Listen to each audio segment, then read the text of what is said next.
Realty International, and we're very excited to have Jim Schmit back. 46 years in the business and completed over 600 homes, both residential and commercial, and of course, wonderful acknowledgement for that, winning the grand prize for the Hawaii Parade of Homes and also the Hawaii Renaissance competition. Before we go to Jim today, though, just to give you an update on the market, yes, it's a crazy market. New escrows, homes that went into escrow last week, it was up 25%. And as far as luxury homes go, it was like over double. So I believe the week before was 10 homes in the luxury home market, and last week was 24 homes. So lots of incredible activity going on. And, you know, with that, we still have a very low supply of homes, and the demand is at an all-time high. And someone just told me the other day, someone on the mainland, there was like 175 people come through their open houses and 44 offers on one listing. So it's like a new meaning to the word auction out there. But, you know, we have Jim today because one of the, you know, questions I get all the time is, well, I'll buy this house and I'll fix it up. And I don't think people are aware right now how much construction has gone up. And that's why I really wanted to do this segment today, to really give people an idea that prices are jumping just as much in the architectural and construction world as they are in the real estate world. So on that note, I'll hand it over to Jim today. And why don't you tell us what's going on with the building and remodeling business right now? Well, there's a whole variety of things. Probably the easiest thing to start with is just the cost of materials.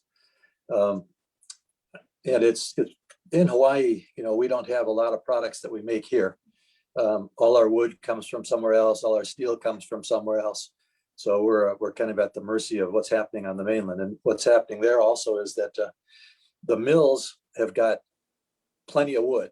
The guys who've been cutting the trees for the last year or so have cut all the trees they need to cut, and the mills are going full speed ahead trying to produce lumber out of the trees, and they can't keep up. And so the people who get the lumber are backed up because the mills are at capacity, and they're not going to make any new mills, you know, in the near future, I'm sure. But all of that just is an example of the supply and demand, and we're finding that price of wood, you just about can't even quote it unless you're buying it. So what my clients are doing right now is we're buying the wood early, and if it gets here before we're ready for it, we'll store it somewhere. But that's better than watching the price go up. And I mean, it's gone up, I'd say 20% this year. Wow. And we do a lot of steel in houses also. And you want to show those pictures? Because there's a couple of steel ones in there. Okay, let me share the screen here. Okay. Is this the picture you're looking for, Jim? Yeah, that's one. So that house is built on top of an existing house. And the steel that you see under the right-hand portion of wood over there, there's a lot of steel that's holding that house up. And then go to the Kailua one, if you can switch to that. Keep going. Oh, that one. Yeah. Keep going. Keep going. There. Whoop, no, one more. That. Back one. One more back. All steel. You'll see it in a second. You want keep going there. That one. Yeah, that one. I thought that one. Yeah. That's an all steel structure, and what that is actually is it's a covered riding arena. It's almost complete. It doesn't have the roof on yet, but it's for a ranch where they have quarter horses, and they've got plenty of room to ride around in the rain. And it's over on the windward side, so they get plenty of rain. So they decided when they want to, if they want to go out and ride their horses, if the horses need to be ridden, they've got a covered arena now to ride in. Well, that we bought that lumber prefabbed quite a while ago at a price per pound that was pretty reasonable. And we watched the price go up on that while we waited for it to be delivered because we bought it early. But in the meantime, I had another house going up on Sierra Drive that I don't have a picture of yet because it's in the store the materials stage. And we bought all the steel for it and had the steel delivered because this one and a bunch of other people, the guy who supplies the steel, warned us if we didn't get our order in by Monday, it was going to go up, who knows, 10%. And we ordered it, and we've been moving it around and storing it until we're ready to start building. But in the meantime, it's gone up 4 times, and this is within the last 3 months. Oh, wow. Yeah. It went up 10%. Each increase in steel went up 10%. We're 40% higher than what we paid for it 3 months ago. Oh my God. And this was a lot of steel, you know, and it's like, it's the size of, it's twice as big as this structure that's on the screen. And that would have been a lot of money to go up in 3 months when you've got a budget. And frequently we go to steel because we want big spans and open spaces. And it usually pays for itself because it takes less material actually than otherwise. But right now, when I'm designing new structures, I'm not exactly sure what we're going to do. We've done a lot of poured in place concrete. So I see that as being someplace that will be going. Yeah, because I know we had talked about that the other day, and you know, what is the effect on design right now with the prices escalating with wood and steel? And you did mention switching to concrete. Yeah, that's one of the things that I'm looking at. We've done concrete a lot as an accent, and we've done it as an efficient way to build. But you know, now it's going to be an alternate to the cost. Hopefully, concrete won't go up just because everything else is going up. There is a tendency of that to happen. That's, in other words, the price of wood goes up. Pretty soon, carpenters want more money to put up the expensive wood, and then the plumber wants more money to put the plumbing in the expensive house, and it kind of snowballs for non-logical reasons, other than the fact that there's obviously a lot of demand, and there's very few people who can supply the demand. I mean, even though Hawaii is you know, a pretty small town, we got a lot of people who want to build. And for myself, there aren't a lot of architects in supply either, and there's a lot of demand for them. So you know, I couldn't be happier about that, except for the fact I thought, wow, well, that's great, because there's so many architects in times where they weren't employed. I'm thinking, well, great, now more architects will be busy. But you're saying there really isn't a lot of architects qualified. Well, okay, I'm talking about for the kind of house that you want, the kind of house that a lot of upscale projects they want. There's a select number of architects in Honolulu who are really capable of doing a good job on that type of a house. I mean, I think if you look around, there's a lot of bad architecture out there.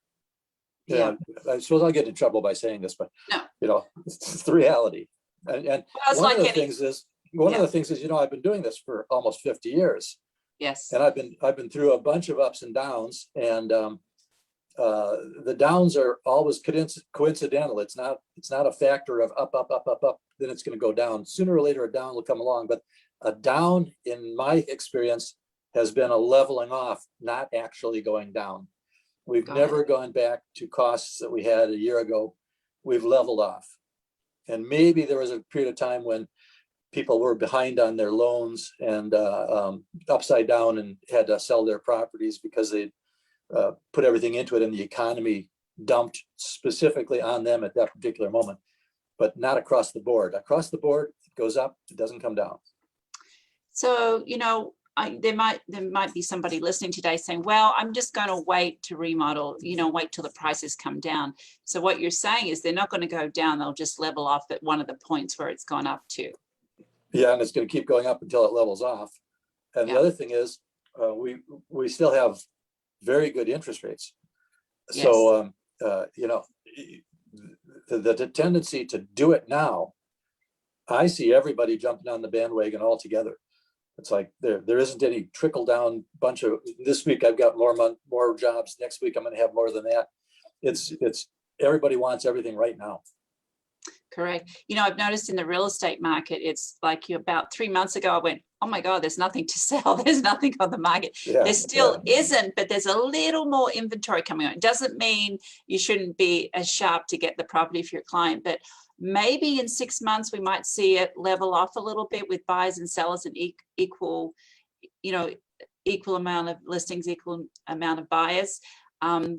but right now we still have a lot more buyers, but I definitely see a little more listings coming on the market each week, which, you know, down the road 6 months, we might see a change in the market back to more of a normal market, but the prices will still, I think they'll still stay at that level. Like you said, they're not going Yeah. down.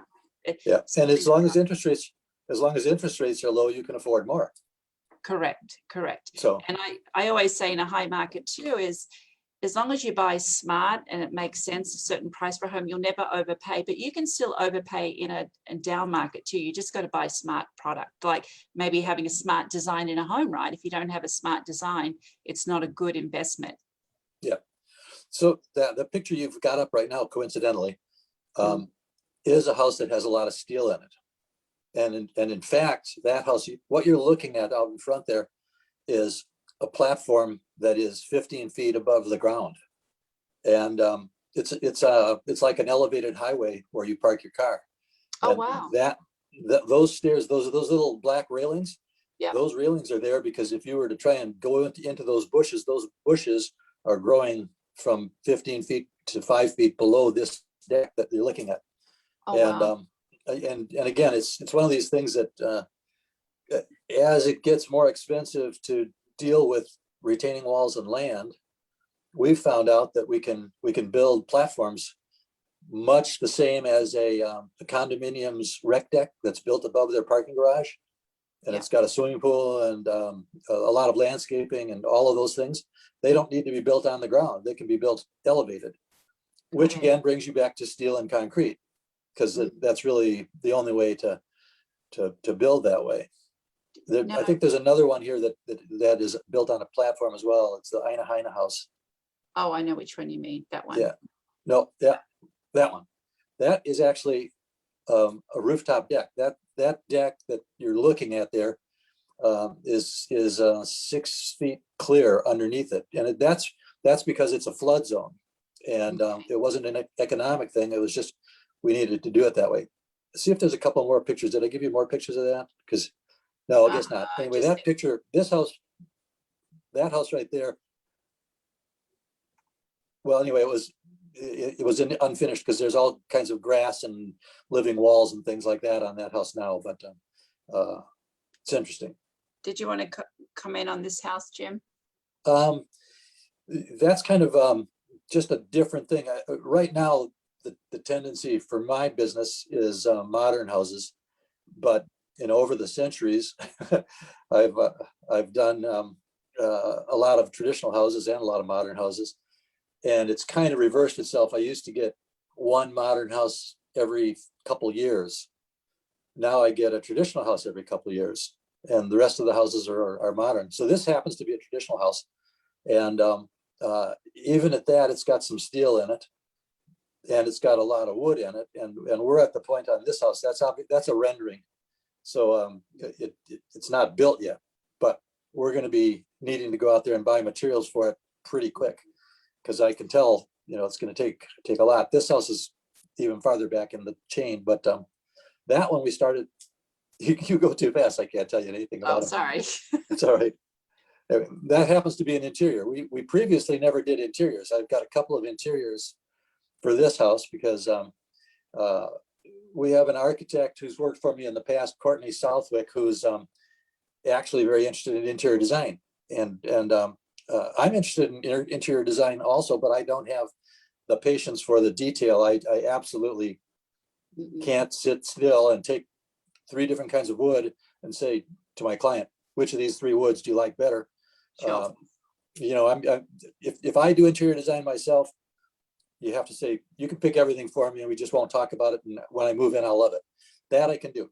Yeah. But talking about it, I can't. So someone like Courtney loves to make sure that she gets everything that the owner wants. And then I threw these in because I'm sure that there's something happening in the interior design market that I'm not aware of yet. And I should probably find out.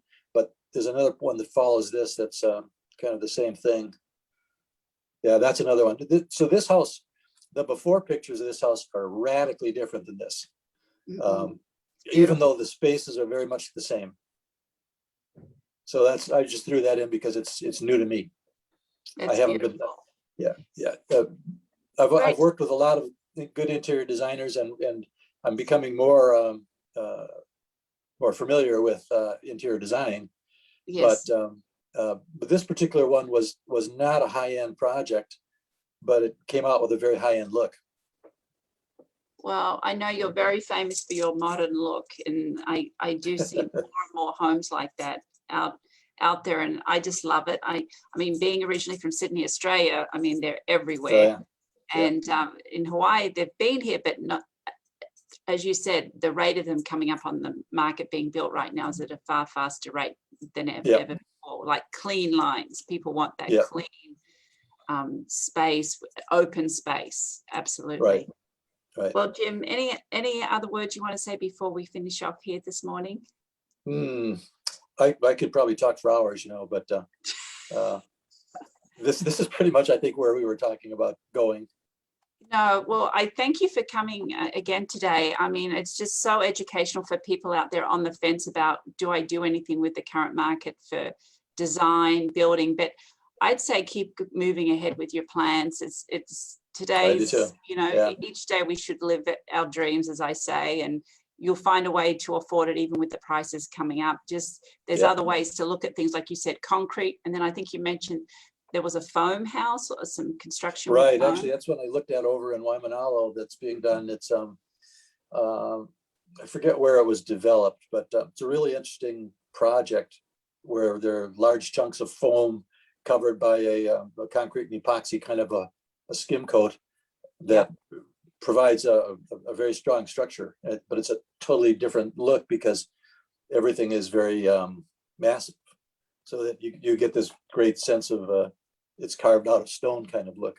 Gorgeous. Which is fine. I could go in that direction if I have the right job. Absolutely. And then I'm going to Marianne's photos. We have her photos, and you're like I'll show you the first photo. This is in your world, Jim, the sailboats. Oh, good. Oh yeah, that is actually loves his sailing. Is your boat in the picture? The one on the far right? Yeah, that is my boat. It is your boat. Yeah, she goes down every Friday night and takes photos. But Marianne's theme this Friday is build a life you love, right? So, set sailing. And I know you've religiously sailed every Friday night. And the next photo she's got here, let me just, is, just the beauty that surrounds us, of course. We just live in a beautiful spot. And spreading our wings and flying. And I talked about how can I jump out of bed every morning and be excited about your life, and we talk about ideas every day, daily, weekly. Take time to smell the flowers, as they say, and of course that beautiful sunset we have. Just wanted to wish Jim, thank you again, and have a wonderful weekend, everybody, and much aloha. Jim, thank you for your wisdom. You've been doing this a long time, and I love listening to you every time. Okay. Well, we'll have to do it again. Oh, absolutely. Okay. Take care. Thanks. Bye. Bye.